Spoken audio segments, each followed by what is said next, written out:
Daniel Farke has had a reasonably strong start to life at Leeds United, taking a squad that was pulling itself apart, putting it together again, and building a team that is fairly consistently winning football matches.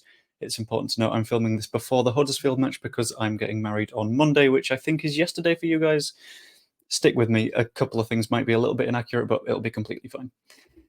He started out with some very intelligent recruitment, picking up some players that are top quality for the Championship, Ampadu and Rodon as the key examples. He's got very, very strong tactical nous, for example, when he switched to that 3-5-2 against Norwich City, and it ultimately worked out for the better all around. And there seems to be a very clear vision for the future of Leeds United. Promotion this season, if not this season, then next season, and then build the club from there. Ideally, all under Daniel Farke. However, there is a big ticking time bomb sitting underneath him that he needs to deal with the moment it becomes possible to do so. What happens when the exodus of players that left this summer come back next summer? This is a bunch of players that will all be seeking minutes and will want to play football because they will think they are above Leeds United because they did when they left in the first place. There will be a bunch of squad registration limitations. You can only register so many players, and add all the players that are in our current squad to the players that would come back, plus the recruitment we'd need to do to actually improve for the Premier League. That will push us over the limits.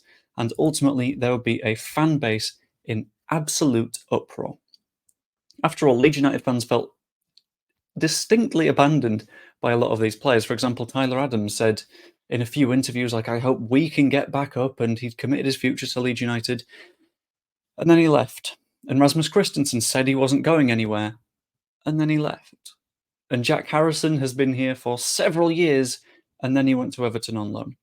It felt like rats fleeing a sinking ship to a hell of a lot of people, and although, sure, they had their reasons, they weren't reasons that Leeds United fans can really get behind, because they were reasons more referring to pushing their own career forwards than supporting the club. Luis Sinisterra is another good example. He's someone that actively tried to sue the club if we were to keep him. He's not going to come back with the best of attitudes, is he? A couple of players who have gone out have gone permanently. So Robin Koch, for example, went out on loan for a year, but then again, he only had a year left on his contract, so it's not too much of an issue.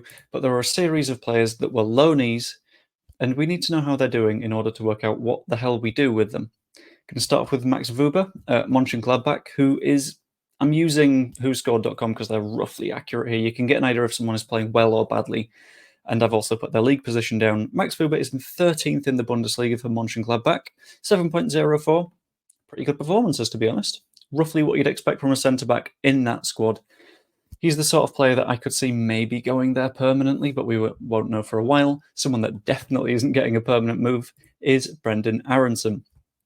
5.95, one of the worst performances that I've seen whoscored.com give for several football matches. Every single appearance he's looked distinctly disappointing, and the side is 15th and dangerously close to the relegation zone. Someone else that is dangerously close to or in the relegation zone is Luis Sinisterra. Moved to Bournemouth in 19th place. He's only had 3 appearances, but he's not done anything really impressive in any of them at a 6.4. Also seems to have consistent injury issues, as he did at Leeds United, and is someone that none of us will really want to see back, considering the way that he left the club, forcing his way out through legal means. Someone that left on maybe slightly better terms is Jack Harrison. 16th in the league with Everton, which is quite funny because they might be getting something like a 12-point deduction. You might know by then, considering I'm talking like 4 days into the future. Let me know in the comments below. He's got a 7.13. He's performing best of all of the people that we've loaned out so far because he's just a good footballer, isn't he? Like, I wish we could have kept him around, but alas, here we are. We have the Roma pair, Rasmus Christensen and Diego Llorente, with a 6.5 and a 6.61 bang average. Christensen, worse than average. None of them are consistently starting. They're sort of rotation options in that side that's in 7th place. I'm assuming when they went to Roma, they thought they'd be better than 7th, but Serie A looks incredibly tight this season. Roma are currently 8 points off the top, but they're at risk of being taken over by Bologna, Lazio, Lecce, Monza, Frosinone. They're not in a good place, to be honest. And finally, we have Marc Roca at Real Betis. He started the season really, really well, and he's dropped off a little bit as it's gone on. His side are in 9th place, roughly mid-table in the Liga, where you'd sort of expect him to be. He's performing okay, but then we get to the issues of why these are tough players to get rid of. First off, they're mostly difficult to sell. Looking at Brendan Aronson as a key example, he's not performed very well out on loan. Neither has Christensen, nor Llorente, nor Sinisterra. And top-tier clubs aren't necessarily going to want to buy them because they've just had a season in the top tier and they've just done nothing. Ideally, in the second half of the season, they pick up a little bit, but it doesn't look like that'll be the case for some of them because they're not getting in the team to prove themselves. In addition to that, contract length is another big problem. We gave Llorente a brand new contract before he went out, which means he's still got several years on it. Same applies for Sinisterra, who we signed last year. Same goes for Aronson, who we signed last year. Same goes for Vuba. None of these are on really, really short contracts, so they're not players that you can just wait out and let them go on a free eventually. They're players that you will have to proactively move on from the club.